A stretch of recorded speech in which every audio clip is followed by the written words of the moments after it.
Assalamualaikum warahmatullahi wabarakatuh. Alhamdulillahi rabbil alamin. Nahmaduhu wa nasta'inuhu wa nastahdihi wa nastaghfiruh. Wa na'udzu billahi min shururi anfusina wa sayyiati a'malina. Man yahdihillahu fala mudilla lah wa man yudlil fala hadiya lah wa man yudlilhu fala hadiya lah. Wa ashhadu an la ilaha illallah wahdahu la syarika lah. Wa ashhadu anna Muhammadan 'abduhu wa rasuluh sallallahu alaihi wa ala alihi wa sahbihi wa baraka wa sallam. Amma ba'du.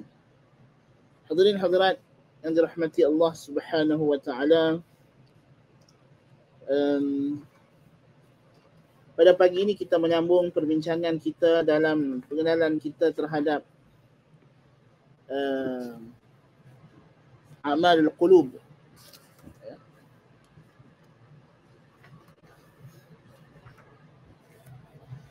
Dan kita masuk kepada amalan hati yang ketiga, iaitulah at-tafakkur. Tafakkur maknanya berfikir. Ini di antara ibadat yang sangat besar. Tafakkur, ya, bertafakkur, bahkan contemplation, ya. Ini merupakan ibadah yang agung dalam Islam. Seperti mana kata pengarang kita di sini, macam mana kita boleh baca di sini, dia kata laqad amara Allah Ta'ala kathiran fi kitabihil azizi bitafakkuri wa madahahu wa nahwuhu min anwa'il ilmi wa asbabih kama dhamma ma yudadduh lima yurithu at-tafakkuru fil qalbi min a'malin jalilah wa riyadin min al-ma'arif dhalilah yahdihi bizimamihi ilayha tafakkuruhu fil akhirati وشرفها ودوامها وفي الدنيا ودنوها وفنائها فيقوده ذلك إلى الرغبة في الآخرة والزهد في الدنيا وكلما تفكر في قصر الأمل وقرب الأجل أورثه ذلك الجد والاجتهاد وبذل الوسع في اغتناف الأنفاس واللحظات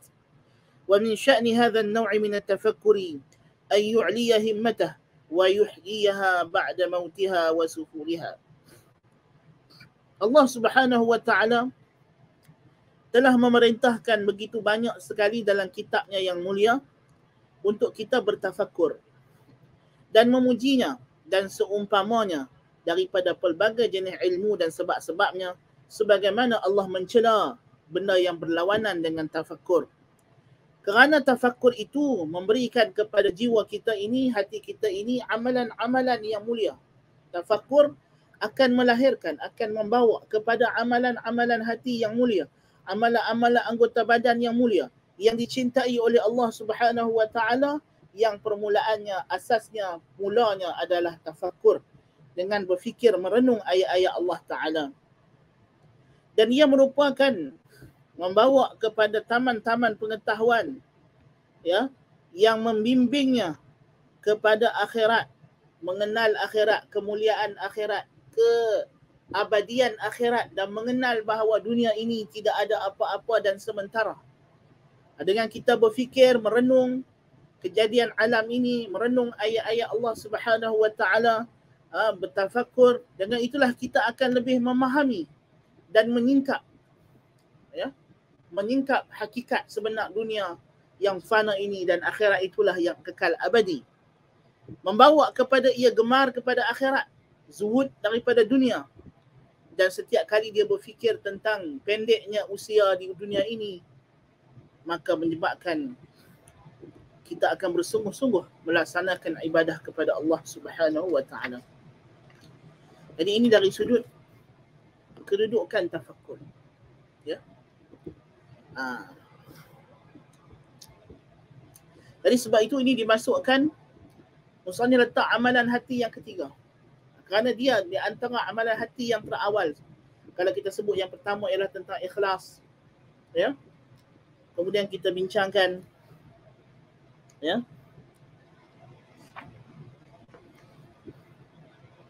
tentang yakin, ikhlas, yakin, kemudian tafakkur.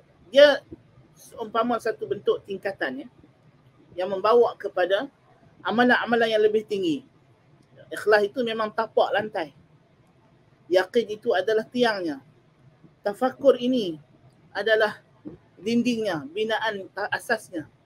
Yang dengan kita bertafakkurlah, kita akan menghasilkan perasaan-perasaan, emosi-emosi yang dituntut oleh Allah Subhanahu Wa Taala untuk kita ada perasaan tersebut dalam kita melaksanakan ubudiyah, perhambaan diri kepada Allah Subhanahu Wa Taala. Ya.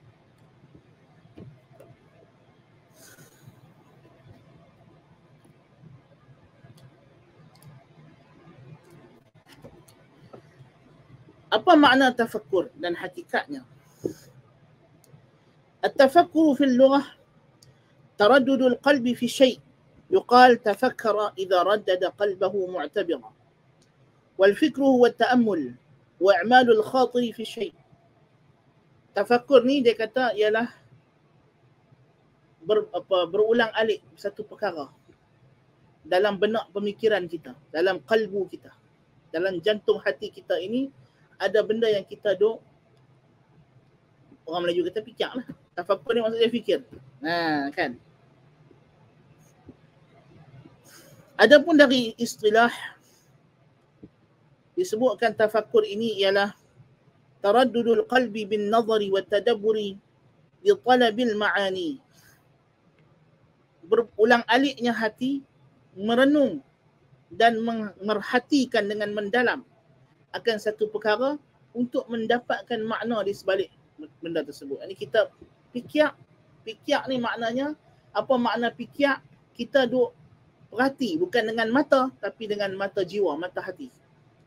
Satu benda untuk kita memahami hakikat perkara tersebut.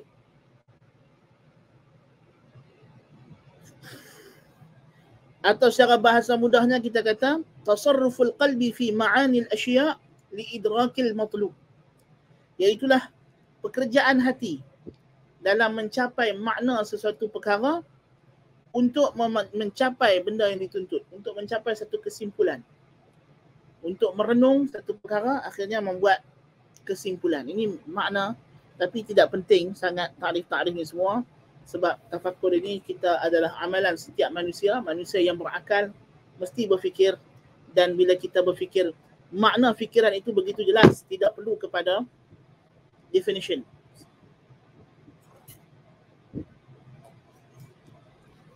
Ya, di antara syarat definisi, mestilah yang didefinisikan itu kurang jelas berbanding dengan definisi.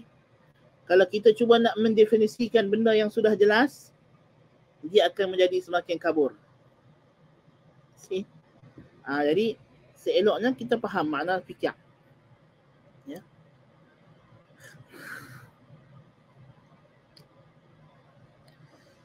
Kemudian pengarang membawakan kepada kita perbezaan di antara tafakkur dengan tazakkur. Tafakkur fikir. Perhati dengan mata jiwa, mata hati, mata kalbu. Macam mana kita perhati satu benda, kita tengok cawan depan kita ni, kita fikir apa yang dibuat cawan ni. Hakikatnya bila mata kita perhati benda, betul tak?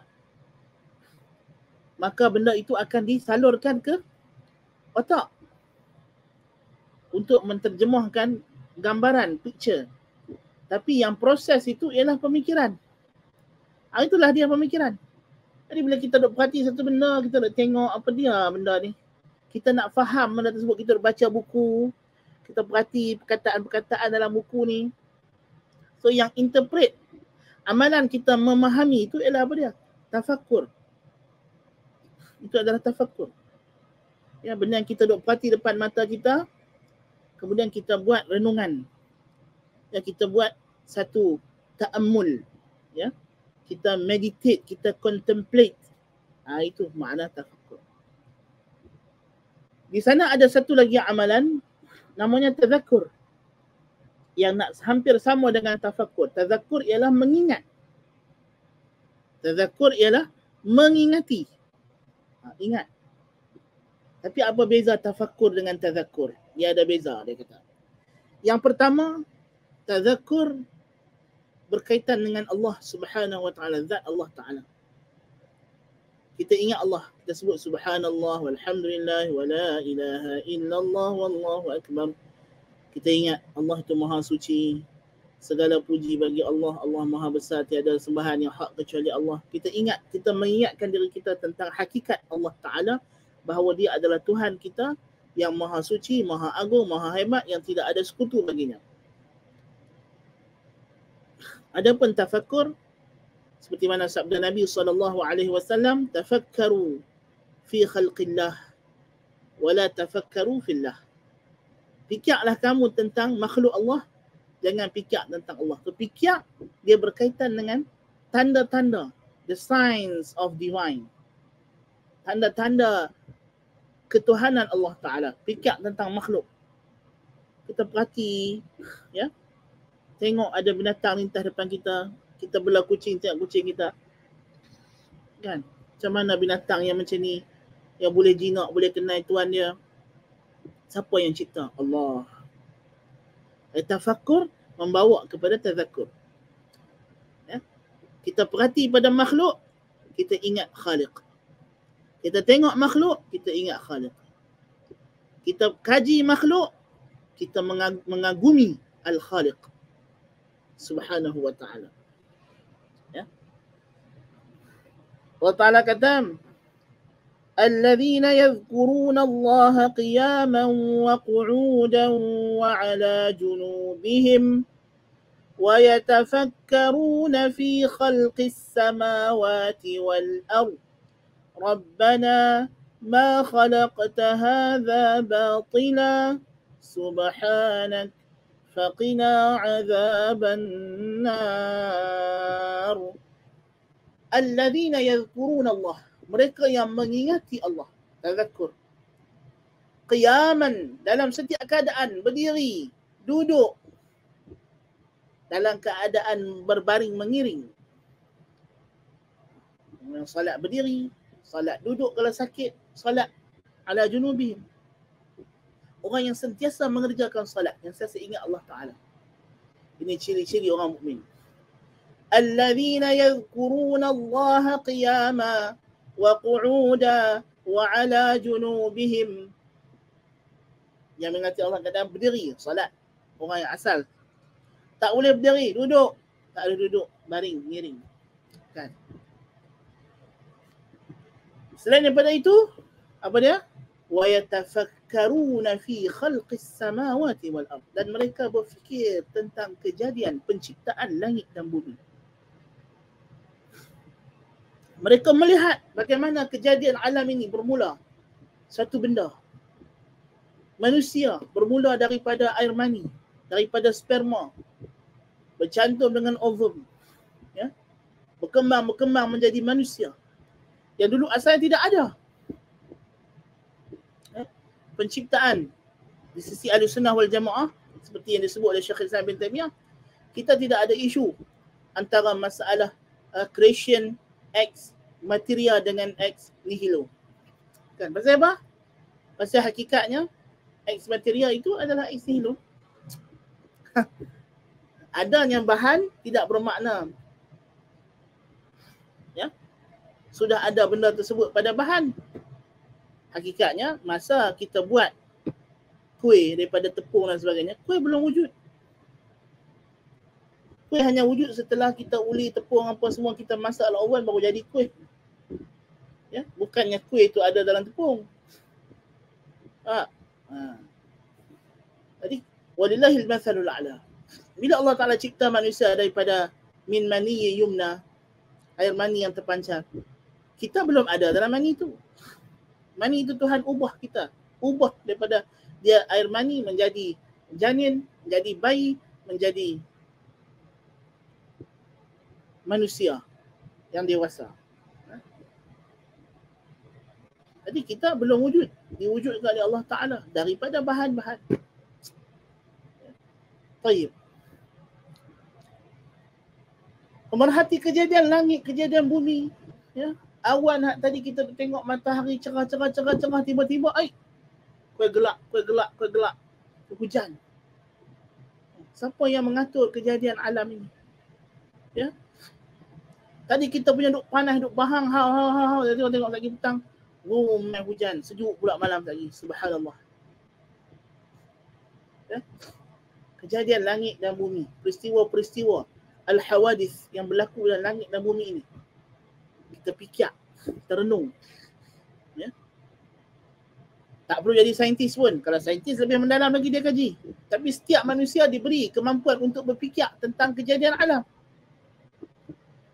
Ya. Kerana kita bukan sahaja disuruh berfikir tentang bagaimana ia jadi. Persoalan yang lebih besar, yang lebih hebat. Kerana bila kita cerita pasal bagaimana, tidak akan habis kesudahan jawapan. Jawapan itu hanya boleh berhenti pada siapa yang menjadikan, siapa yang menciptakan. Tak. Kalau orang duk kaji bagaimana jadi, akan datang teori-teori yang tidak berkesudahan. Tetapi bila kita berhenti pada yang menjadikannya ialah Allah Subhanahu wa taala, maka kita sudah mencapai maksud ta'ammul, tafakkur tadi. Wa yatafakkaruna fi khalqis samawati wal ard. Apa natijahnya? Rabbana ma khalaqta hadza batila. Hai Tuhan kami, kamu tidak ciptakan benda ni sia-sia. Semuanya ada hikmah, semuanya ada tujuan.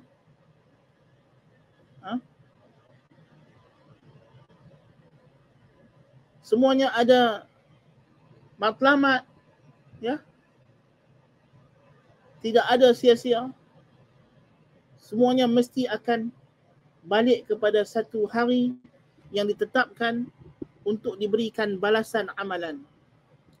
Sebab itu akhirnya orang mukmin kata di hujung ayat itu, Rabbana ma khalaqta hadza batilan subhanak. Maha suci engkau ya Allah daripada melakukan perkara sia-sia. Faqina azaban nar. Maka lindungilah kami, jagalah kami, protectlah kami daripada azab neraka. Tafakkur tentang kejadian alam akhirnya membawa kepada kesimpulan yang rasional bahawa Tuhan itu benar, penciptaannya benar, dan akhirat itu benar. Subhanallah.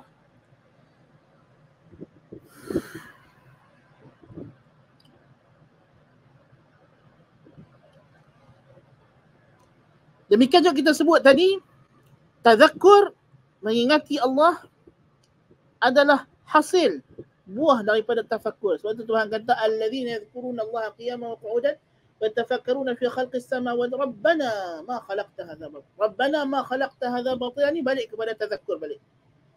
So hasil daripada tafakkur ialah tazakkur. Bila kita merenung kepada makhluk, membawa kita mengingati al-Khaliq. Jadi kita sebut tadi.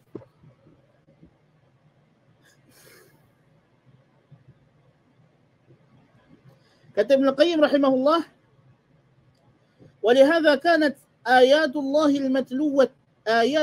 المتلوة والمشهودة ذكرى كما قال عز وجل في المتلوة ولقد آتينا موسى الهدى وأورثنا بني إسرائيل الكتاب هدى وذكرى لأولي الألباب.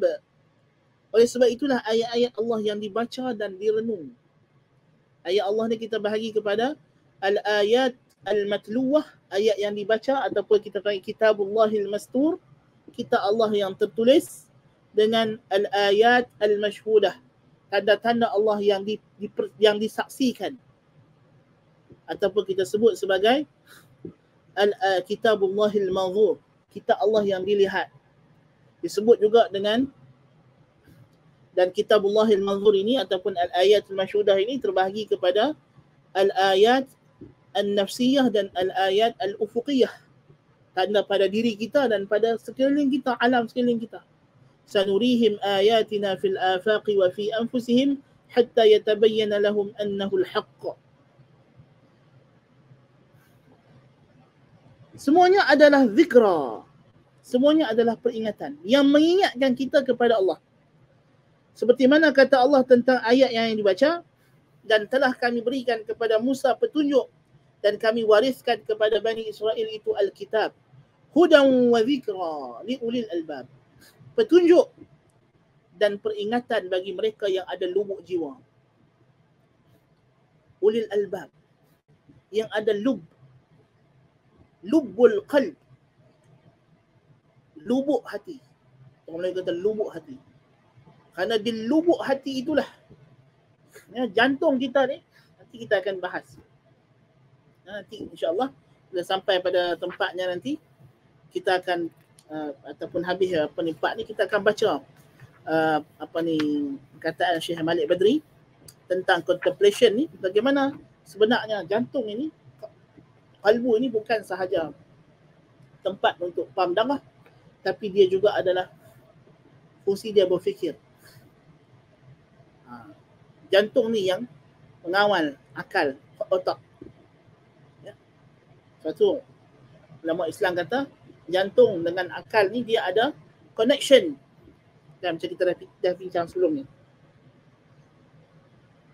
Wa qala 'anil Quran, dan Tuhan berkata tentang Quran, wa innahu latadhkiratun lil muttaqin. Sesungguhnya Quran itu adalah peringatan bagi orang yang bertakwa.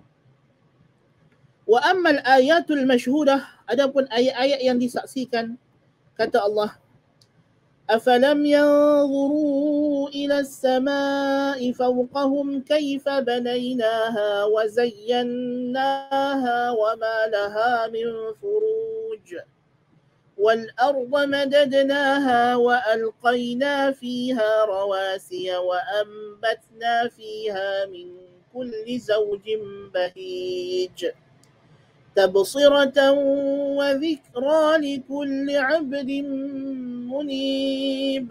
Dan surah Qaf, tabsiratan wa dhikra likulli 'abdin munib. Apa kamu tidak melihat kepada langit di atas mereka? Apakah mereka tidak melihat langit di atas mereka? Bagaimana kami telah membinanya dan memperhiaskannya, tiada lopong-lopong. Dan bumi, permukaan, daratan yang mereka duduk itu, kami telah lebarkan dan kami letakkan di atasnya gunung gadang, dan kami tumbuhkan padanya pelbagai tumbuh-tumbuhan berpasang-pasangan yang sangat cantik. Sebagai tabsirah, alat untuk melihat, ya, untuk kita melihat dengan mata kepala kita. Kemudian tazkirah, peringatan untuk jiwa kita, ya, bagi setiap hamba yang kembali kepada Allah Subhanahu wa taala. Dan ini hanya berfaedah bagi siapa? Bagi orang yang takwa, bagi orang yang mengakui kebesaran Allah Subhanahu wa taala. Ya. Sebab itu orang etis hari ini dia jadi saintis, pergi tengok angkasa lepas apa semua, tidak memberi iman. Kenapa? Kerana mereka tidak mengakui di sebalik semua kejadian ini ada kuasa lain yang di luar daripada alam yang menjadikannya. Bagi mereka ini semua adalah accidental.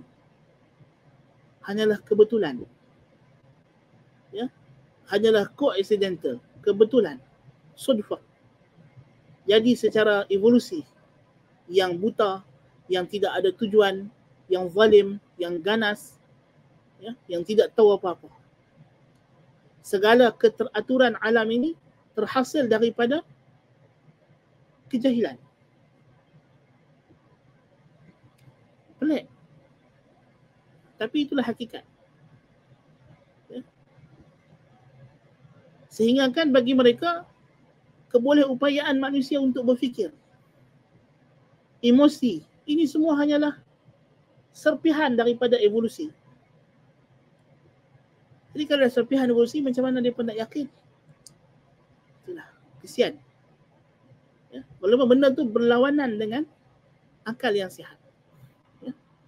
Berlawanan dengan akal yang sihat sebenarnya. Tapi bila akal itu sudah sakit, dia boleh terima benda-benda yang macam ini. Ya. Orang sakit, benda yang manis, masin dia rasa tawak. itulah masalah orang yang sakit. Itulah jantung hati manusia ini, pemikiran manusia juga. Kalau dah sakit, ya, benda yang sepatutnya logik dia rasa tak logik, yang tak logik dia rasa logik. Subhanallah.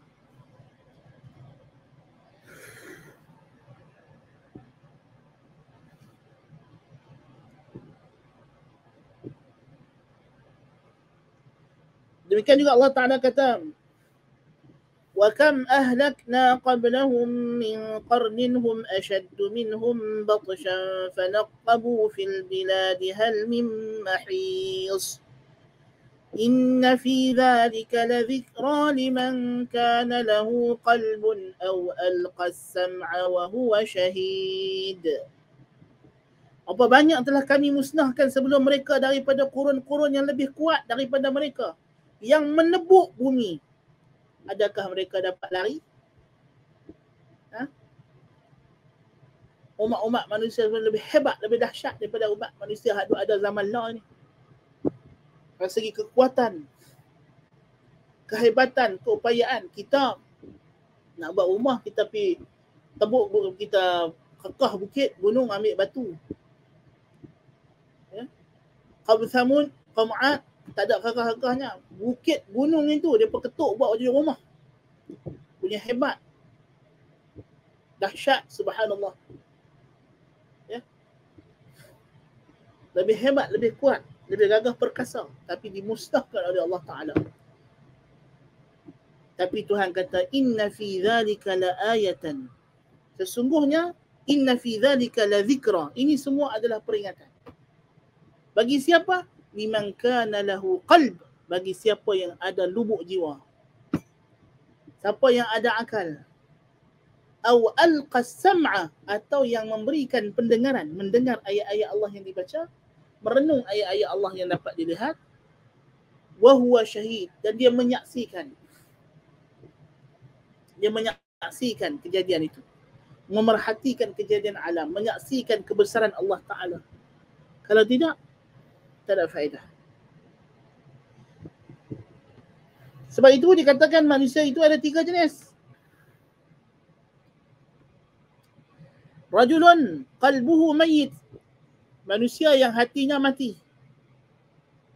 Ini adalah orang yang tidak ada hati. Liman kana lahu qalb. Syarat nak dapat petunjuk daripada kita mentafakkur ini atau kita tazakkur ialah yang pertama, liman kana lahu qalb. Orang yang ada qalbun.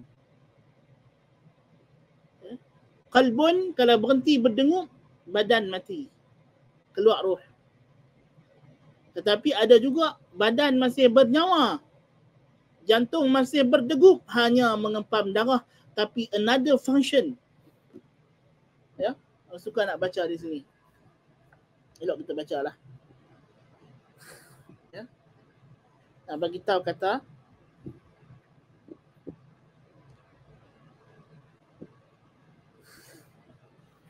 apa yang Syekh Malik Badri sebut dalam buku dia Contemplation ni, dia kata, according to Joseph Peirce in his thought-provoking book Evolution's End, the human heart is much more than a pumping station.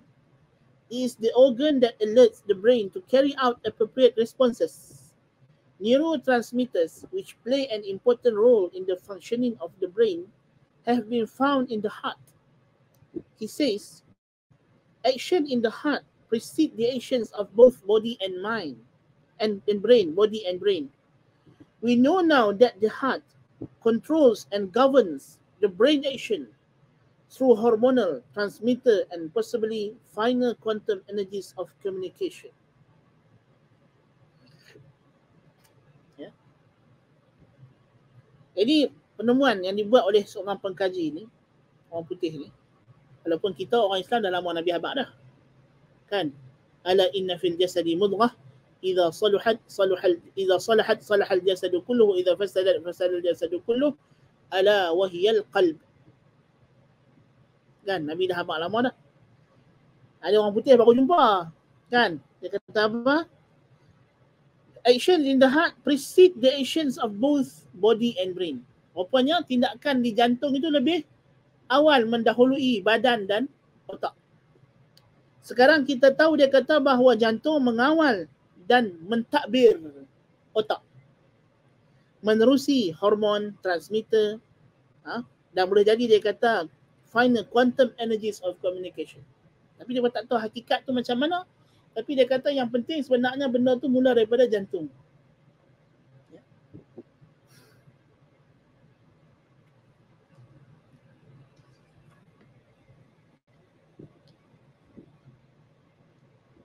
Jadi ini antara benda yang elok, maklumat yang perlu kita menambahkan yakin kita kepada Allah Subhanahu wa taala, Nabi kita Muhammad sallallahu alaihi wasallam. Ya. Jadi pertama sekali kita kena ada qalbun, jantung yang hidup. Yang sisi bukan sahaja sisi fizikalnya tetapi sisi rohaninya masih berfungsi, bukan sekadar mengempam darah tetapi dia juga menghantarkan al-iradat macam kita sebut sebelum ni. Bahawa jantung ni tempat al-iradat, kehendak-kehendak, tempat emosi, perasaan, feelings. Ini semua maklum, darurah. Yang kedua, mestilah bersedia untuk mendengar ayat-ayat Allah Subhanahu wa taala.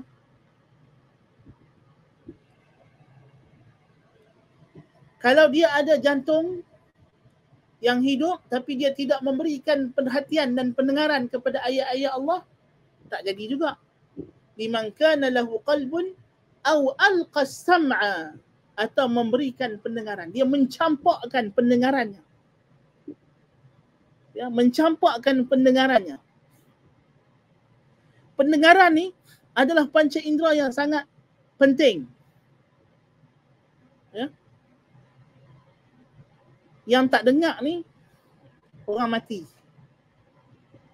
Kan? Kalau Allah kata wama anta bimusmi'in man fil qubur. Kamu tak boleh bagi orang dalam kubur dengar. Orang mati tak dengar. Betul tak? Orang tidur dengar tak? Orang tidur dengar. Bila kita tidur, ya, bila kita tidur, semua anggota kita, organ kita shut down. Kecuali telinga. Telinga sahaja duk menangkap, masih menangkap bunyi. Sebab itu kita nak bangkit tidur, kita buat alarm clock. Sebab itu Tuhan kata tentang Ashabul Kahf. Tuhan kata apa? Fadarabna ala adhanihim. Tuhan kata tentang Ashabul Kahfi. Bila Tuhan cerita tentang Ashabul Kahfi, Tuhan kata apa yang dia tutup supaya Ashabul Kahfi itu tidur. Ya. Bukan, Tuhan tak kata tutup mata. Mata Ashabul Kahfi tergigit beliau. Ya. Ashabul Kahfi tidur, mata terbuka je. Kan? Tuhan kata.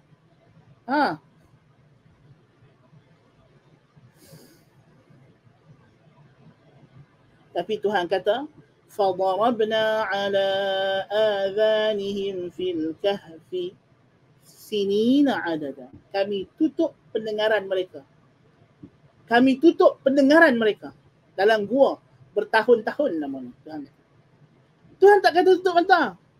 Sebab tu Tuhan kata wa tahsabuhum ayqadhan wa hum ruqud wa nuqallibuhum ذات اليمين وذات الشمال.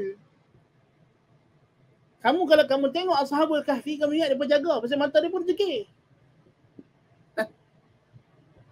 Dan kami bolak-balikkan badan mereka. Mereka duk pusing kiri kanan. Tapi dia pun tidur. Tak sedap apa. Pasal apa? Pasal telinga dah tutup, apa tak ada. Subhanallah. Ajaib. Rupanya, lepas tu orang kata kalau tidur mati tu tak dengar apa tu panggil tidur mati. Betul tak? Sebab tu kan, setengah orang nak tidur dia tutup telinga. Enak. Sebab lagi telinga dia tangkap bunyi tak lena. Kan? Telinga itu tangkap bunyi tak? Subhanallah. Ini pun ada kajian baru. Orang putih baru jumpa lah. Tapi Quran lama-lama. Kan? Ulama-ulama Islam pun mungkin dah sebut lama juga benda tu. Kan? Orang putih dia baru nak kenal dunia lah. Dunia dah hujung-hujung baru nak kenal. Jadi masalah tu jadi perak. Jadi kalau dia ada hati, jantung yang masih berfungsi, dia mesti syarat yang kedua kena memberikan pendengaran. Tapi ada manusia, dia ada jantung yang hidup tapi tak bersedia memberikan pendengarannya untuk mendengar ayat-ayat Allah. Ini pun tak jadi. Dan yang ketiga,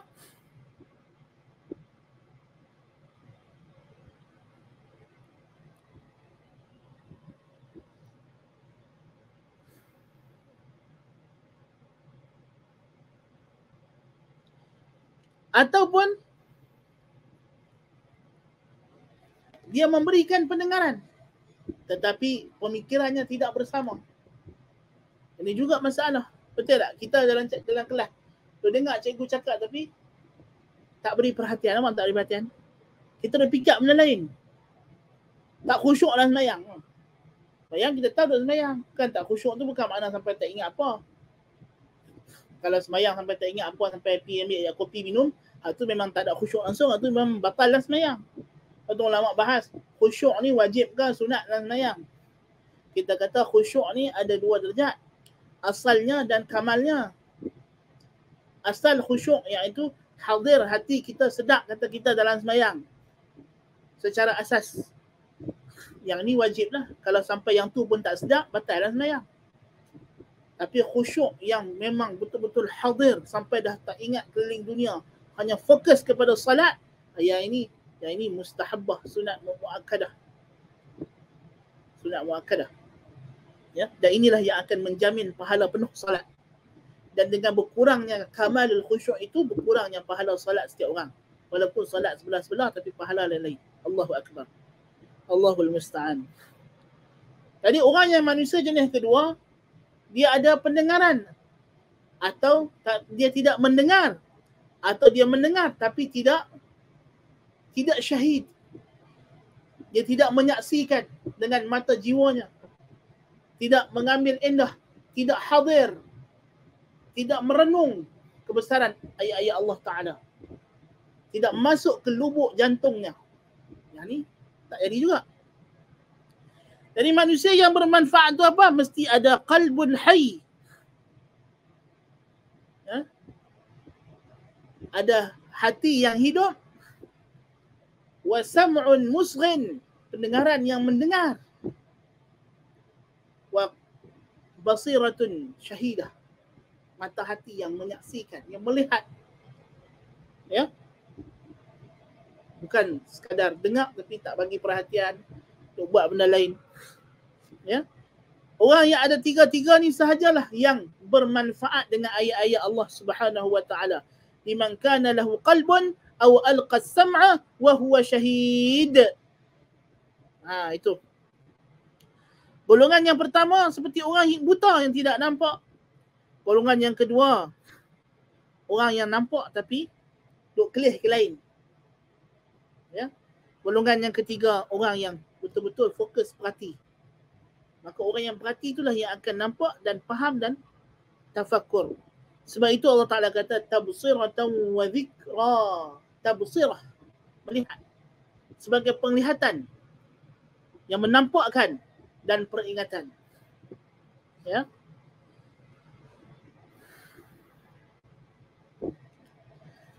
Oleh itu dia kata tafakkur ini ialah talabul qalbi ma laysa bihasilin min al-ulum min amrin huwa hasilun minha. Hadha haqiqatuh. Dia kata tafakkur ini mencari akan jiwa apa yang belum ada daripada ilmu, daripada perkara yang sudah ada. Kan? Terfikir, dia berkata fikir ni adalah kita memerhatikan, mencari sesuatu yang majhul daripada sesuatu yang maklum. Ya. Daripada benda yang kita ada, kita nak dapat benda yang tak ada. Daripada yang ada depan mata, kita nak faham benda yang tak ada depan mata. Kalau kita just tahu benda depan mata kita, kita tak ada ilmu. Betul tak? Apa beza kita dengan saintis? Apa beza orang biasa dengan doktor? Kan? Doktor tengok ada orang kaki bengkak. Tahu kaki bengkak ni, loh, kawan hak sakit tu lagi tahu kaki dia bengkak. Dia habaq doktor, kaki saya bengkak. Masa duduk jalan masuk tu, semua orang tengok kaki dia bengkak. Itulah kaki pun tu bengkak. Hak makcik cleaner, hak guard,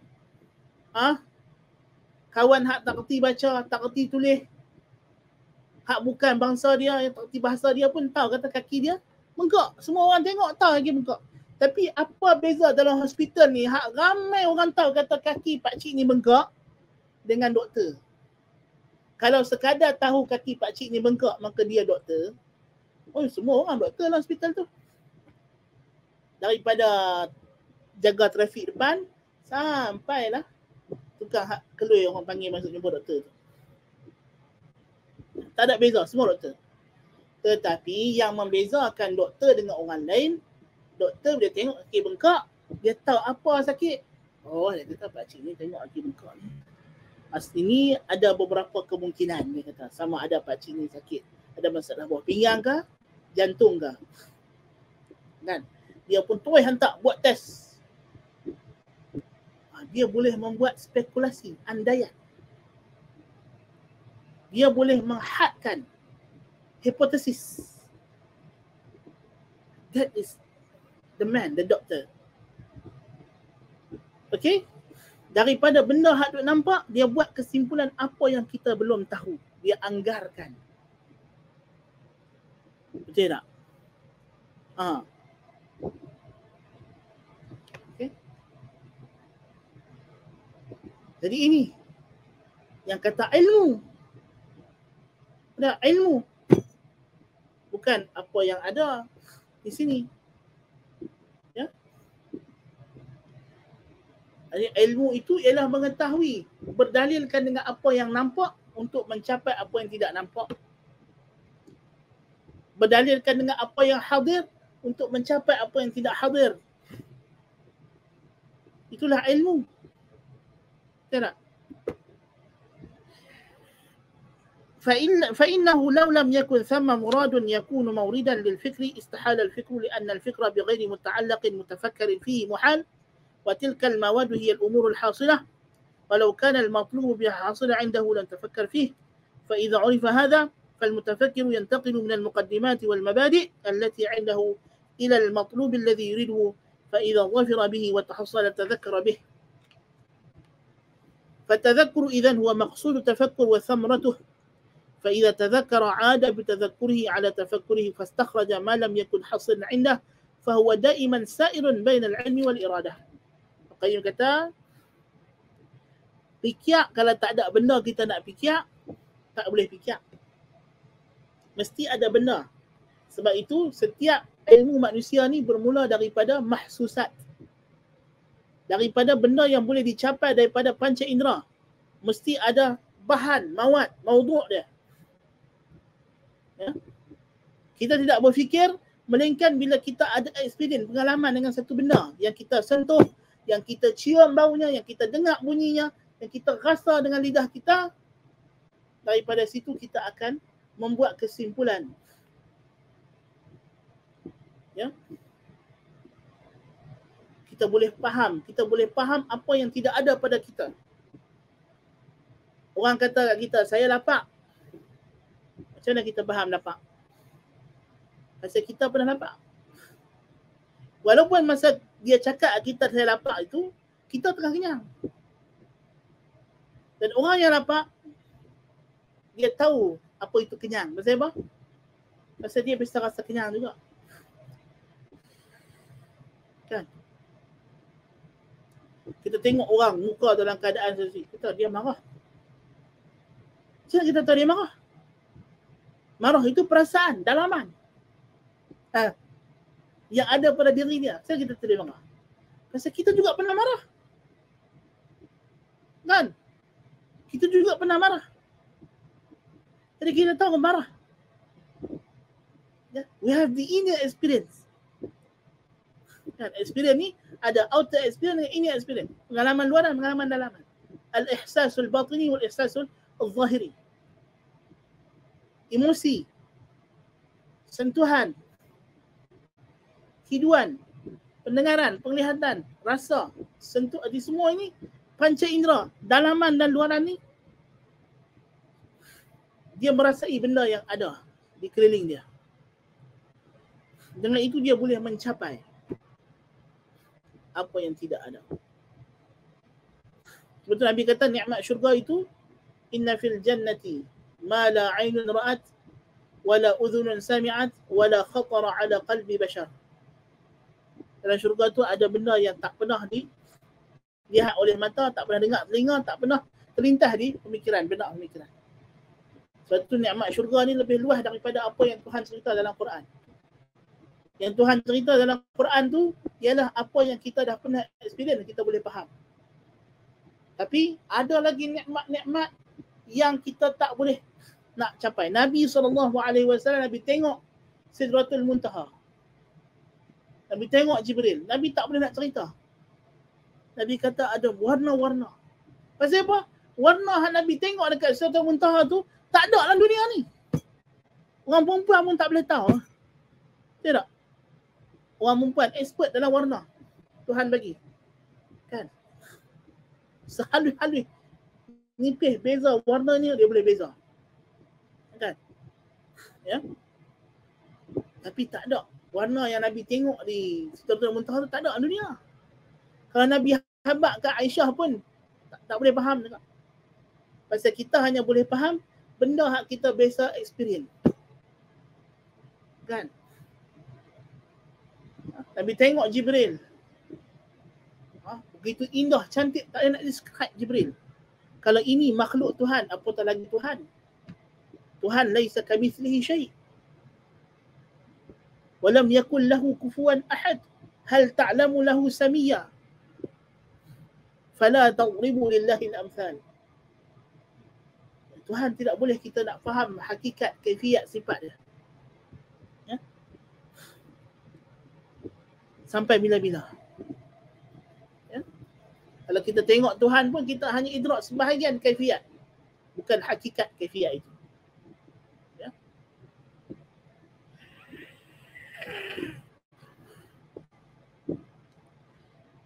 Dan apabila dia sudah berfikir dan dapat matlubnya, maka dia pun akan mengingati. Maka dia kata fatadhakkuru idzan huwa maqsudut tafakkur wa thamaratuhu. Tadhakkur ialah tujuan hendak dicapai oleh tafakkur dan hasilnya. Dan bila dia sudah berfikir, bila dia sudah ingat, tadhakkar ada bi tadhakkurihi ala tafakkurih. Dia bolak-balik pula pergi dekat tafakkur. Lepas dah tadhakkur, pergi tafakkur yang baru pula, lalu dia akan mengeluarkan apa yang tidak ada, akan menghasilkan ilmu. Jadi seseorang itu sentiasa berbolak-balik di antara apa? Bainal ilmi wal iradah. Antara ilmu dan kehendak. Ilmu dan kehendak. Manusia ni, dia duk fikir, perjalanan dia adalah antara jantung dia dengan otak dia. Jantung dia, otak dia. Jantung dia, otak dia. Jantung dia, otak dia. Kan? Ni dua organ tak penting. Jantung, otak. Jantung, otak. Tengok apa Stephen Hawking. Kan? Musuh ketat Tuhan Azza wa Jalla. Tuhan bagi dia badan yang lumpuh apa, tak boleh buat apa. Tapi dia bijak, Tuhan bagi dia otak. Tapi sayang, dia tidak ada qalbun hayy. Dia tidak bersedia untuk melemparkan pendengarannya pada ayat-ayat Allah Ta'ala. Jadi ayat ilmu yang Tuhan bagi tak ada manfaat langsung pada dia di akhirat. Na'udzubillah min dzalik. Jadi kita ni kena guna jantung kita, otak kita. Jantung, otak. Jantung, otak. Beriringan dengan pendengaran dan penglihatan. Huwa alladhi ansha'akum wa ja'ala lakum as-sam'a wal absara wal af'idah. Af'idah ni gabungan jantung, otak.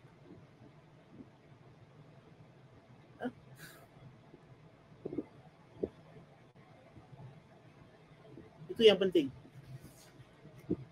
Dan punca masuk neraka ialah waqalu law kunna nasma'u aw na'qilu ma kunna fi ashabis sa'ir. Allah kata kalau kami dengar, kami fikir, kami tak masuk neraka. Lahum qulubun la yafqahuna biha wa lahum adhanun la yasma'una la yubsiruna biha. Jadi ahli neraka itu pasal ada otak, jantung tak fikir, telinga tak dengar, mata tak melihat. Tak guna panca indera. Jadi jelas. Ya? Kalau kita faham itu bahawa kalau tidak ada tafakkur, tidak ada tazakkur. Tidak ada tazakkur, tidak ada iman. Tidak ada yakin. Ya? Hak kita tentu yakin tadi tu, ni punca asal dia main pada tafakkur ini juga. Dan tafakkurlah yang akan menambah yakin. Dialah yang membina yakin dan dialah yang akan meningkatkan yakin. Yang kita pasal yakin. Tafakkur.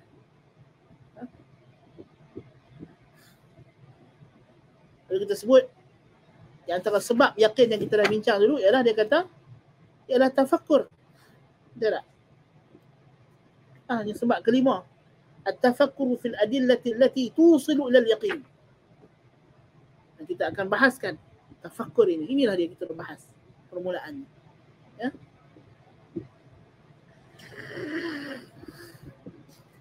Jadi ayat yang kita baca tadi sebenarnya menjelaskan kepentingan dan kedudukan yang penting bagi ibadat tafakkur.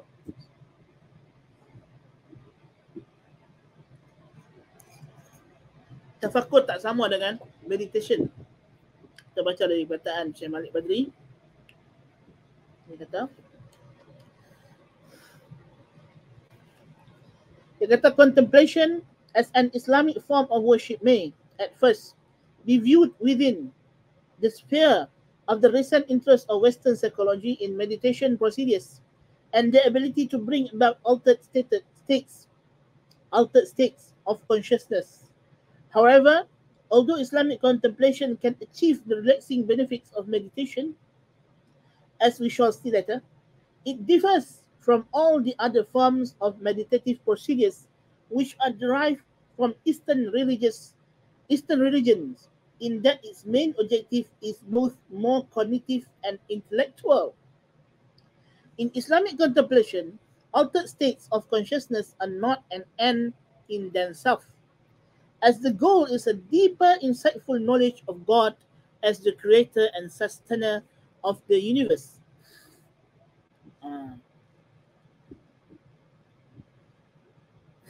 Jadi dia kata tafakkur dalam Islam ni bukan macam meditasi yang dibuat oleh orang kafir, ya, yang just untuk mencapai intelektual atau dalam ajaran-ajaran sesat yang ada sekarang, orang buat yoga lah apalah, ialah untuk bersatu dengan Tuhan atau mencapai rohani alam apa semua, mengarut. Islam ialah kita nak mengiktiraf keesaan Tuhan, nak mengenal Tuhan dengan merenung ayat-ayat Allah Subhanahu wa taala. Sebab itu kata musannif di sini, ahammiyatut tafakkuri wa fadluh, kepentingan tafakkur dan fadilatnya. Inna tafakkura huwa athmanu ma tunfaqu fihi al-anfas wa tubdhalu fihi al-awqat wa tushghalu bihi al-uqul.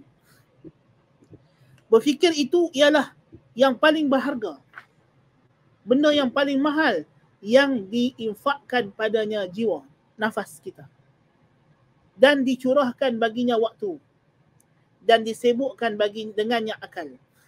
Sawa'un akana dhalika fi tafakkuri bi ayati Allah azza wa jalla wa ajaib sun'ih wal intiqal minha ila ta'alluq al-qalbi wal himmati bihi duna shay'in min makhluqatih, am kana dhalika bin nadhari fi ahwal an-nafs kama sayati aw fi ghairi dhalika min al-umur an-nafi'ah التي ينبغي للعبد أن يتبصر بها وأن يتفكر فيها. Tafakkur sama ada berfikir tentang kehebatan, keajaiban ciptaan-ciptaan Allah yang membawa kepada kita hanya bergantung dengan Allah, ataupun dengan merenung keadaan diri kita sendiri, ya, atau lain-lain. Dan kita dah ambil dulu, ingat dah kita belajar adab wa dawa. Ibn Qayyim ada sebut di antara benda yang kita kena jaga ialah kita kena jaga apa? Ad-nazarat, al-lahazat, pandangan mata, kan? Al-khatawat, langkah kaki, dan al-khatarat, lintasan hati, kita kena jaga. Dan jaga lintasan sini, Ibn Qayyim dah bagi dah benda apa yang kita kena fikir. Dia nak? Ingat balik tu. Itu kita dah bagi dah dulu masa kita belajar adab wa dawa, senarai benda apa hak kita kena fikir. Kan? Benda apa hak kita kena fikir. Kelas minggu depan kita nak tanya, tengok siapa boleh jawab. Kan? Dalam kita adab wa dawa kita dah bincang dah ni. Fattafakkuru huwa aslul khairi wa syarr. Berfikir ni adalah asal baik dan buruk. Baik dan buruk datang dari fikir. Fikir benda baik jadi baik, fikir benda buruk jadi buruk. Dulu lagu dia kata apa? Kalau kau fikir kau boleh, kau pasti boleh lakukan. Bukan hanya dengan duk fikir. Jadi tak. Fikir akan menggerakkan badan. Akan menghasilkan azimah dan qudrah dan iradah. Ya. Dengan berfikir akan memberikan kita keazaman yang jitu, kehendak yang jitu, al-iradah al-jazimah. Dan jikalau kita ada kemampuan yang penuh untuk melakukan apa yang kita nak tu, pasti akan hasil.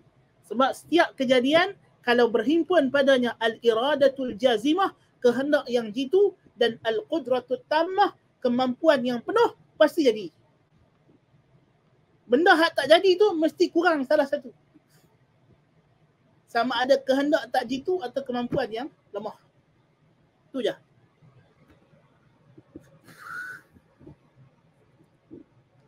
Ada orang fikir bawa dia kepada kemusnahan.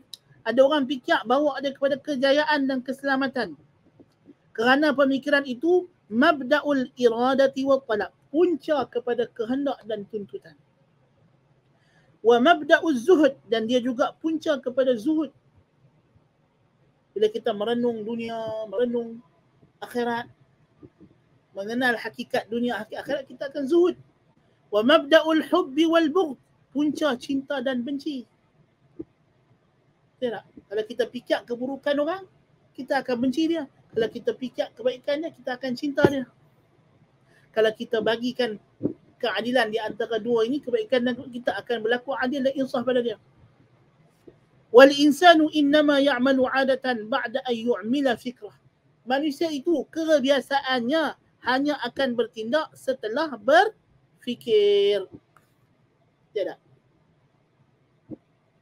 Sebab tu tindakan kalau tidak dibuat daripada pemikiran yang betul akan menghasilkan kerugian. Ya. Kalau berfikir dengan yang salah pun akan menatijahkan natijah yang tak betul. Ya.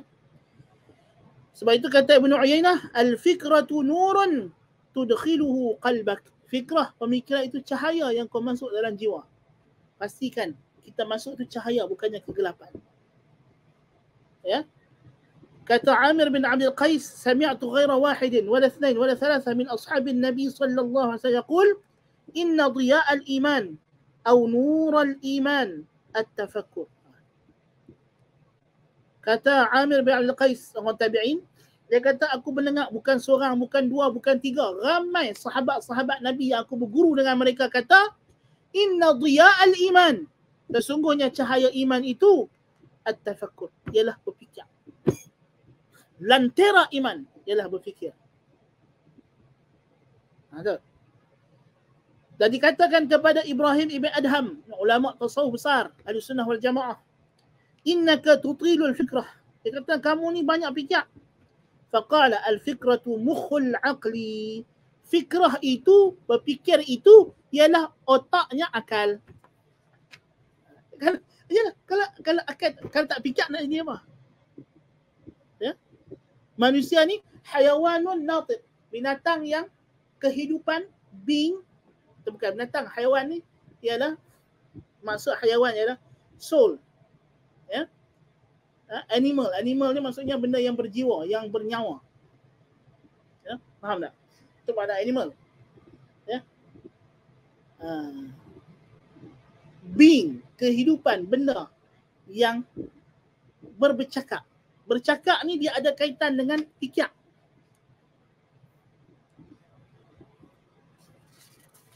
Ni pun Syekh Malik Badri ada sebut juga.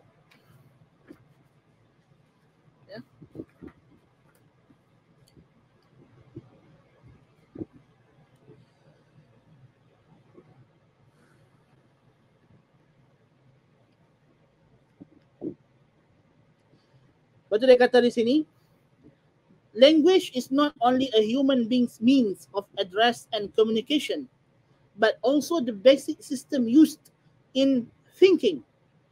Dia kata, bahasa bukan sahaja alat untuk berkomunikasi, tapi dia juga adalah sistem asas yang digunakan untuk berfikir. Without the laws that control the way in which tangible and abstract meanings are conveyed through word symbols, human beings cannot develop abstract concepts. Thinking, in fact, is using such symbols through cognitive process.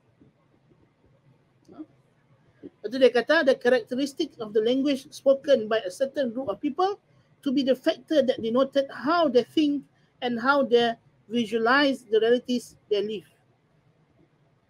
Tengok, ada kaitan tu antara fikir dengan cakap tu. Orang panggil ilmu logik, ilmu fikir tu dia bernama ilmu mantiq. Mantiq asalnya cakap. Kan? Cakap. Bukannya fikir, tapi disebabkan berfikir itu ada kaitan dengan bercakap, dan bercakap kaitan dengan pemikiran. Dan kalau macam mana kita nak faham pemikiran seseorang melainkan menerusi apa yang dia cakap. Betul tak? Sebab tu dia antara bukti kebesaran Allah Ta'ala ialah Al-Quran, kalam dia. Itu sebesar-besar bukti, lebih besar daripada langit bumi. Ya? Al-Quran, kalam Allah, yang merupakan sifat Allah. Itu tanda kebesaran Allah yang lebih hebat daripada langit, bumi, bintang-bintang, manusia, haiwan, tumbuh-tumbuhan, gunung ganang. Bukti Tuhan paling besar sekali ialah Al-Quran. Sebab tu ihtimam dalam dakwah kena bagi fokus kepada menjelaskan mukjizat, kehebatan Al-Quran. Ya.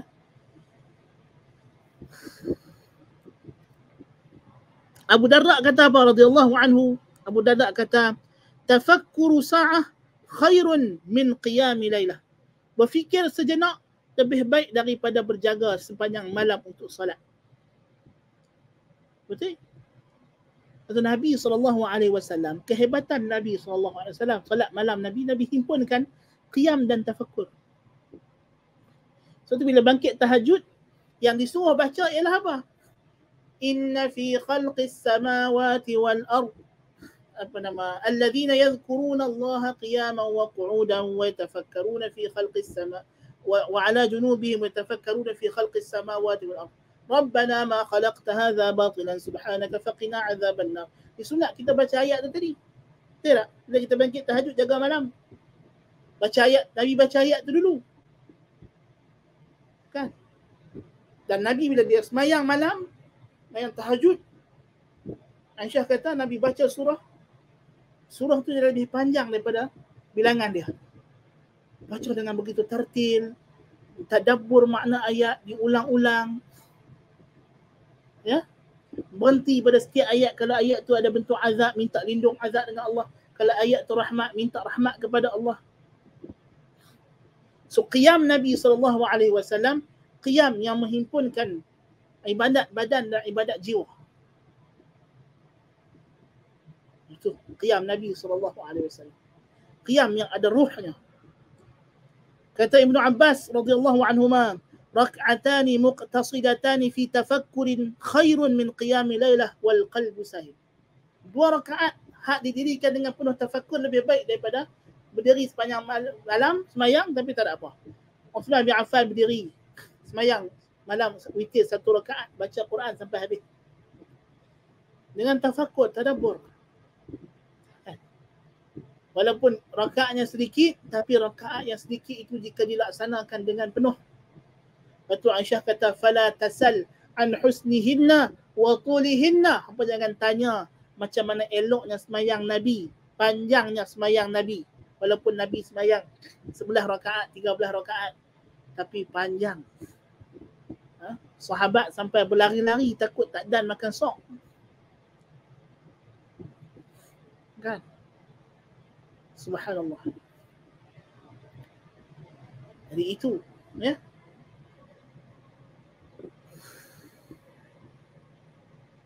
Sebab Nabi kata, yuktabu lirrajul min salatihi ma aqala minha.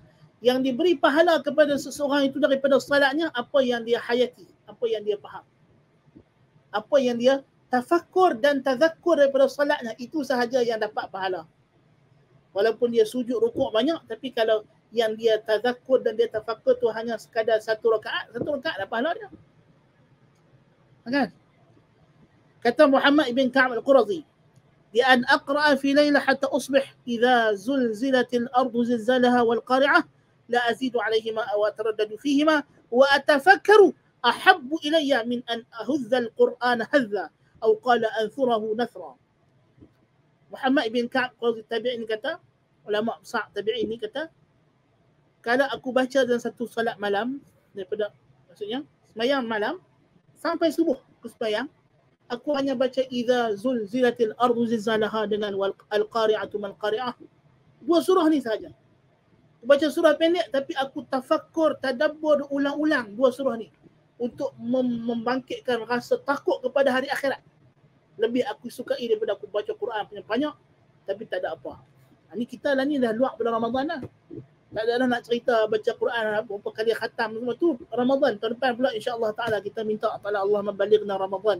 Allahumma a'id alaina Ramadan awaman adidah wa azminatan madidah. Amin.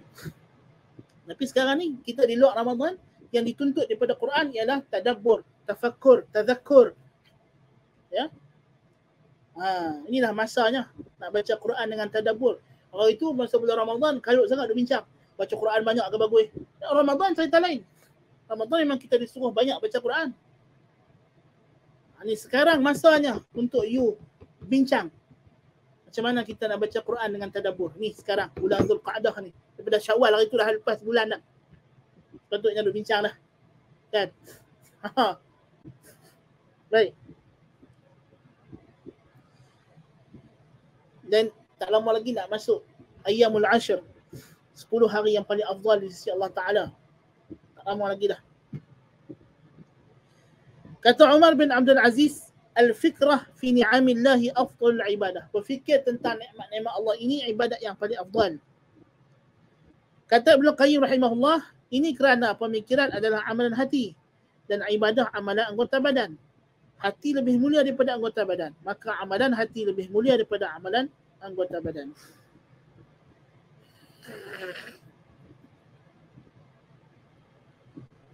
Demikian juga dengan berfikirlah kita akan meningkatkan amalan-amalan anggota badan kita.